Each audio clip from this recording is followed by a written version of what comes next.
Now you can see that pressure is dropping to about 50. So it's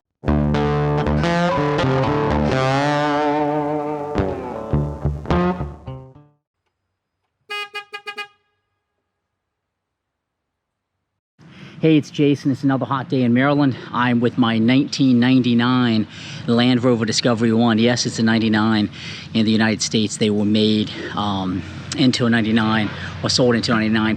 Anyways, the issue I'm having is the AC is not blowing as cold as I would want. It's about 84 degrees Fahrenheit today. I'm going to show you how to recharge the AC on this unit. Now, obviously, an air conditioning is supposed to be a closed loop system, meaning you shouldn't be losing any refrigerant. However, this vehicle is 23 years old, 22 years old, I guess. Probably over the course of its life, it had some charging done, and I would expect over 23 years or so to need to kind of top it off a little bit. It is blowing cold, just not as cold as I would like. So let's step over to the car. I'm going to show you kind of what to look for, and then show you how to do it. Okay, so this can be a very simple process, or it can be very difficult. I'm going to show you how to do it a simple way using the 134A Avalanche refrigerant cold air refrigerant. 134A. You're going to want to go to your radiator.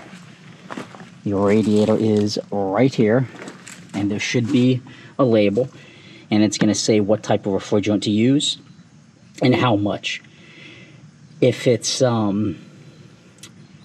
AC in the front and the back, it's telling you how much to use, or AC just in the front, how much to use. So that's telling you how much should be in there in terms of grams and pressure. So you're going to want to go ahead and use that mainly to make sure that you have the proper type of refrigerant, which is R143A. Okay, so we confirmed that yes, this is the right refrigerant to use, and this is basically saying you want to look at the ambient temperature outside. So it's 85 degrees. It's saying the low pressure should be around 45 to 55 psi, or 310 to 379 kPa. We're going to pay attention to that pressure, 40 to 55. The way that you're going to do that is you're going to need to hook this gauge onto the low pressure side of the air conditioner, and then you're going to want to cut the car on, crank the AC all the way up, and you're going to want, when the compressor kicks on, to actually see how much the gauge is reading in terms of pressure. So looking at the car, this is a 1999 Land Rover Discovery 1, so this would be the same process for any D1. Locate the battery, go straight back to the windshield reservoir, and you're going to see the high pressure gauge, and back here you're going to see the low pressure gauge. So it's right there is the low pressure gauge, and that's the only thing that this is going to hook to. It won't hook to anything else, so that will only go on the low pressure gauge. So you're going to want to take that little cap off, and then you want to pull this back, pop it on, and snap it down, and that's going to enable it to hook, so you can start reading what the pressure is, which is the refrigerant level in the vehicle.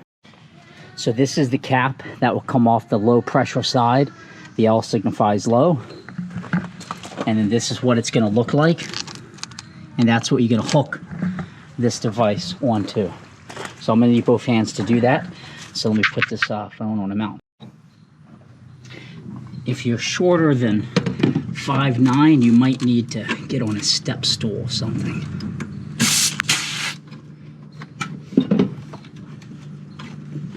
When you hook it on initially, you are going to lose just a little bit of refrigerant.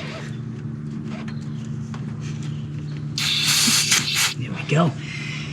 It's hooked, so I can go to the next step. Let me just get the camera a little closer. All right, so you can see it's hooked on nice and tight. You're going to want to pull it, make sure, and you get an initial pressure reading.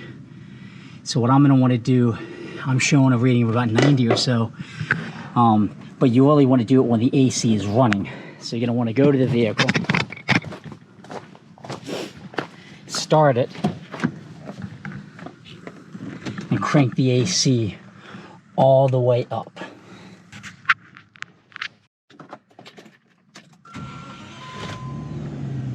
So I'm going to go all the way to max, And we want that condenser to kick on. And you hear the condenser click. And when the condenser clicks, you're going to want to take the reading of the AC at that point and add some. So I'm waiting on that condenser to click. And according to this, I'm going to want to have about 55 pounds of pressure. So let's give it a second. Right now I'm actually showing 55 pounds of pressure, but I want to wait for that condenser to click on. Now you can see that pressure is dropping to about 50. So it's definitely a little bit low on the R134A refrigerant. So to add it, you're just going to push that top down. So I'm just going to want to go ahead and push this down like so. And it's going to be adding the refrigerant into the system as you do this. And you're going to want to get this up to about 55 PSI based on the outdoor temperature.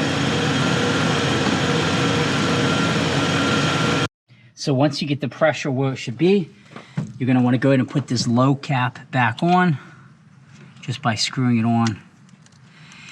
And your AC should be noticeably cooler. Admittedly, I have two of these D1s, and neither one blows as cold as the L322s that I have, but it easily blows in the mid 50s. I'm told it should be in the 40s, which I think is crazy, given freezing is 32. But I'll take, 58, 59 coming out of the vents on an 85-degree day, any day.